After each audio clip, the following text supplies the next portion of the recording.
Hey everyone, it's Kai from Cool Collectibles back again for another review. This time it's the Bandai Star Wars movie realization, Ashigaru, Taisho, Captain Phasma. And yes, if you follow the channel and the Facebook page, you will know that I hated The Last Jedi, and that really turned me off this character. It wasn't that great from The Force Awakens either, but being the stupid collector that I am, I just couldn't resist how cool this figure was. Particularly that I love this Samurai series by Bandai for Star Wars. So I pretty much had to pick it up. I do also have the First Order Stormtrooper and Kylo Ren coming up hopefully this week or early next week. So hopefully you can hang around for that. But onto the box, the same sort of cover art that you get there. I do like that shot there. And you get a few photos of the figure on the back there. First impressions out of the box, it is a very nice looking figure, but there are a few annoying things with mine that I'll go through in a second once I get through the accessories. The accessories here does come with a nice blaster rifle, very similar to I think the Boba Fett and Jango. I'm not sure if Jango Fett actually had one. I'm just looking at him next to me here, but Boba Fett and so on did have a longer rifle, but this is slightly different. As with most of them, it does have a bit of articulation. You can sort of articulate this little flint thing here, so just be delicate there. And then there's a little hinge at the front here to fold that down as well for that more compact look.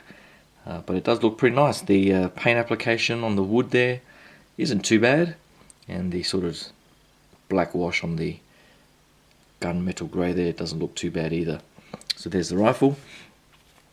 Comes with a longer katana, I guess, and it is longer than the one that I think comes with the standard Stormtrooper, and it does look like it's more curved as well, particularly the handle.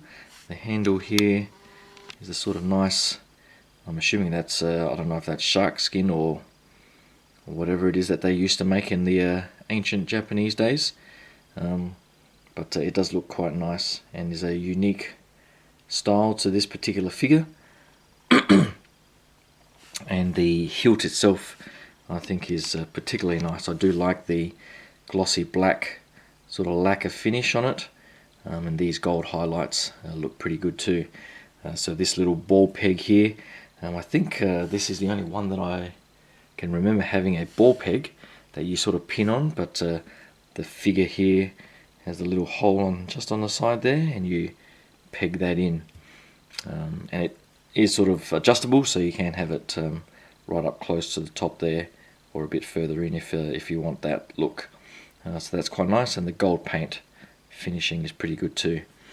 It comes with 4 swap out hands, so the standard sort of blaster rifle holding hands, and then the sword holding hands. And the paint application overall isn't too bad on these hands, at least. There is a bit of sort of weathering, mild weathering to it, but the paint application issues on the main figure here are what I'll go through now. So just I'll be back in a second, hold on. So I'll give you guys a nice close-up across the whole figure. I'm going to point out some of the paint issues. Overall, the finish is pretty nice. It's got a nice silver finish to it that's quite metallic. It's probably just as nice as what was on Jango Fett, I would say, but it doesn't have that sort of weird sort of bluish pearlescence to it. This is more of a straight gunmetal type finish, but there are some defects, like there's that dark spot right there. That seems to be a bit of a chip. It's got some weird sort of a reflection thing happening around his little black paint thing there. And then the worst part is on the knee here, where it looks like that whole thing has got someone's fingerprint or something on it that's smeared off completely, and a few other sort of bits and bobs everywhere. So it's not, I don't think that's a deliberate bit of weathering or anything like that. So because I bought this from Nippon Yasen, they're out of Japan, they're not going to return it or replace it. So I might just take a silver Sharpie to that to try and cover it up. And I'm just trying to look for some other spots that I had. I think there might be some on the rear here, on the inside of his leg there. There's a few other spots, so it's I would say the QC on the paint application on the silver here isn't as good as it probably should have been for this particular price point. But for the most part, on display it probably won't be too noticeable. So I'll probably take a Sharpie to it and try and fix it up. But that's not the only thing that I don't particularly like about this figure. It does have a few changes from what I can remember of the other figures. So I've got, if I just get Jango Fett out here. So I've got Jango here. And you'll notice that they're quite similar. But this whole Karma piece is a much sort of stiffer plastic, where this one here is quite soft. And what they've done for this particular release that I don't think is on any others, they've actually got, it's attached via ball joints. So there's a ball joint right at the top of the hip there that you can just make out there on both sides for this Karma piece, and it's a much softer plastic that you can bend. And this whole sheath here on the shoulder here is also on a ball joint. Now that's fairly common across the board, as is this one, but this one is a much softer plastic as well, so they've changed the plastic throughout it. I'm not quite sure why that is. These ones are much harder, so I can't sort of bend the plastic at all, and even this Karma bit here is quite stiff, so they've sort of changed up the plastic a little bit. I'm not quite sure why they bothered putting these on ball joints, because you really can't move them anyway. So you know, you can sort of make that, it's not really quite symmetrical. This one comes out a bit further and this one sort of doesn't really want to move that much. So I'm not quite sure why they bothered making that change. This bit here, sort of, you can sort of bend it out the way and have that sort of air flowing look of, I guess, if you want. This cape at the back here is a bit strange. It's got a peg at the back, which you can probably just make out there.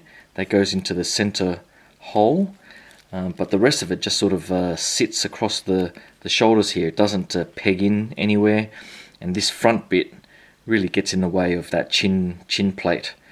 So you can't really, that is articulated just like the other figures are, or is it?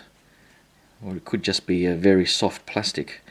Like on the Stormtroopers and so on, their chin plate sort of can move up and down, but this shoulder piece here is always in the way, so you can't really move the head too much, or the shoulders. It's really difficult to move the shoulders. The shoulder sliding mechanism for the pauldron here is pretty tight.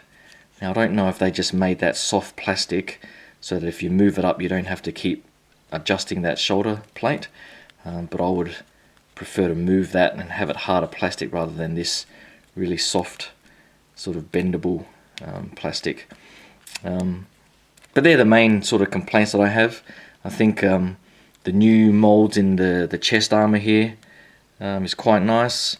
The helmet, because I don't have the first order Stormtrooper yet, I think this is pretty similar to what you get with that standard Stormtrooper, I think.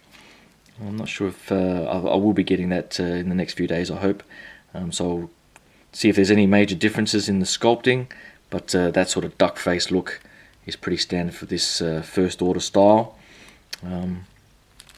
The shoes, or the thongs, are slightly different, so I think they're unique, and this whole sort of Karma piece I think is fairly unique as well. So that's pretty much it. It has all the same articulation points. It is quite stiff. Might just see if I can take this bloody thing off. It's getting in the way. Just try to be careful around the helmet there, because these pieces might come off. So that just sort of comes off like that, and then this piece you can see is just on that ball joint there. So there is slight articulation there. It's very tight on mine. You can get a bit of ab crunch there, but again this piece will stop that coming forward.